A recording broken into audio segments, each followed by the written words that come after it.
Welcome back to the Two More Cast broadcast slash podcast. My name is Nick, and on Two More Cast, we talk about bass tournaments from around the Northwest. And today's tournament is going to be from the American Bass Association Western Washington Club. And they had a tournament on January 21st on Lake Washington. Today, we're just going to kind of go over the recap, see how it went down, give a little point standings updates, and some updates of big fish, who caught what, who's doing what, where things are going.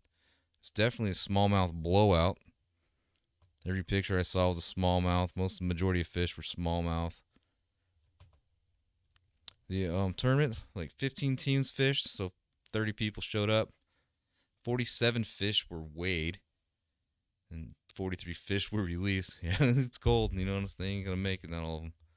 The total fish weight was 142 pounds, and the average fish was just over 3 pounds. And the average team had 3 pounds, right? So yeah, January 21st, the tournament was actually moved a couple weeks because of a winter weather advisory early on in January. So the tournament directors decided to move to the 21st. It was a smart move. Instead of snow and ice for dealing with just rain and cold, it's a much better trade-off. It's safer that way too, right? Gray skies, a little rainy. Stayed kind of, gloomy Seattle area lake kind of a day. Couldn't see the mountain in the background or anything like that. It was a good day of fishing, though. I mean, the winner is quoted as saying, he ended up with over 20 fish that day. So definitely the fishing was good. It's a good fishing day. The big bass for the tournament came in at almost 5.5 pounds at 5.47, and it was caught by team Dmitry Karchenko and Ivan Kurkinski, and that would be good enough to put them in second place. They did have a 0.2 ounce penalty, but they still went on to finish second place with a total of 17.8 pounds. It's not bad. They finished fourth place in last year's January tournament, so moved up 2 spots. They got their 99 points. They're sitting second in the standings. That's a good start for the season for sure. Team Adrian Jimenez and Cody McKenna caught a 5-fish limit that weighed in at 7.96 pounds, almost 18 pounds. They didn't have any penalties, and they would take the win. They gain 100 points each for the AOI standings, so they're in a good seat for that. Yeah, Adrian, he was on Facebook, and he said, ended up with around 20 fish today.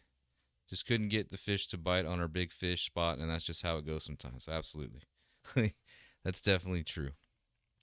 It doesn't always work out the way you want it to work out or it's planned. But at least you have a big fish spot. I don't even got a big fish spot. I mean, catching 5-pounders in January, man, that's crazy. Like, I don't fish in January. I'm hunting, but that's still, that's a lot. That's a good sized fish for the big bass winners that came in second place. 5 pounds? Maybe I'm just weird. Maybe maybe it's just weird to me.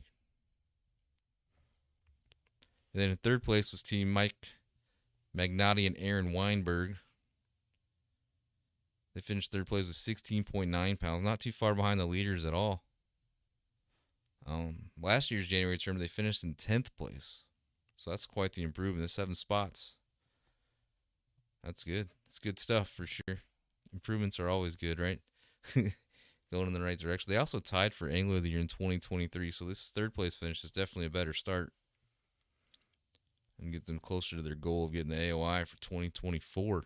And the 2023 AOI winners, Larry Vance and Chris Holmbrook, would finish this event in 11 and start off 10 points behind the leaders. It's not a big gap. There's plenty of time to catch up. And they'll bounce back on March 23rd at Lake Sammamish. Last year they finished that lake in third place, so they're in good running for that. They know how to fish Sammamish. Sammamish. That's a pretty good start. I mean, for January, cold. They battle it out. 13 teams. 26 people? 15 teams. It's about 30 people showed up. Man, that's kind of wild. Team events on the basketball team. That's smart, I think, team events.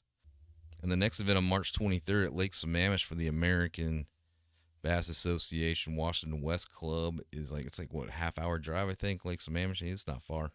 And as that gets closer, we'll definitely go over last season's Lake Sammamish for the next one starts, and then we'll go over the 2024 one after it finishes. It's just going to be kind of a rotation of ordeal here. And there's actually going to be tournaments in February. This weekend, actually, on the February 17th, Lake Sammamish Freeze Your Bass Off by the Washington Federation qualifying event. It's going to be hosted by the Evergreen Bass Club. Why did I not? Oh, yeah, that's on Lake Sammamish. So we'll get to see what Sammamish has to offer early, right? And that's a Washington basketball, yeah. It's Washington Federation qualifying event. And I'll go over that too in the next podcast, recapping the event next week on what the qualifying events is, what you're qualifying for, what the goals are, what you can achieve, what the prizes are.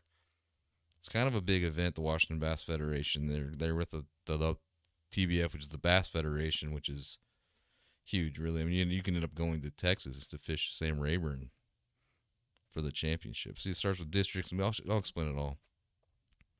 It can be confusing.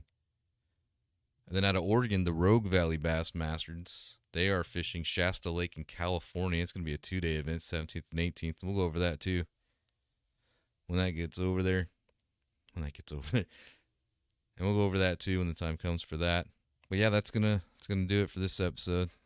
Just one recap of one event that happened in January. We got 2 more events coming up this weekend. We'll cover those next week as well. March and April is when it really kicks off. March it'll start picking up a little more, but April, everyone's going to town in April. So it'll get busy. There's a lot of tournaments, man. If you're looking to get into any of these tournaments, I have a website, twomorecast.com. It'll show you which state. It's broken down by state and club and which lakes are fished during what times. And there's also a kayak one, too, if you're into the kayak scene. And you can follow me on Instagram at twomorecast and Facebook at twomorecast. I think that's about all I'm doing is Instagram and Facebook. I have a Twitter, but that's crazy over there. They're talking about things I don't want to talk about. Yep, that's going to be it.